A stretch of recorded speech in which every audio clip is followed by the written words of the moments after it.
الأسبوع اللي فات كلنا شفنا فيديو لمجموعة من الجنود الإسرائيليين وهم بيغتصبوا سجين أو أسير فلسطيني في سجن سيديا تيمان، وتم إلقاء القبض عليهم، والمفروض إن كان هيتم محاكمتهم.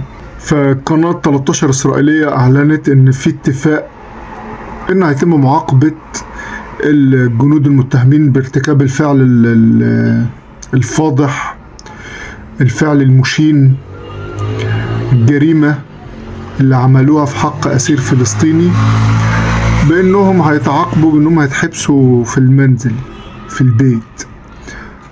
فالناس دي مش بتتعامل مع الفلسطينيين أو العرب على أنهم بني آدمين أصلا، هم مش شايفينهم كده. فالعقاب بالنسبة لهم يعني ده أي حاجة، بس عشان الموضوع انتشر على السوشيال ميديا وبتاع، يعني قال يعني في قانون وبتاع، وحتى مش فاهم قانون ايه اللي بيعملوه ان هم يحبسوا حد او يعاقبوه انه يقعد في البيت. بسم الله ما شاء الله على العقاب. الفلسطينيين لهم الله والله، بما ان محدش واقف معاهم في الدنيا دي كلها.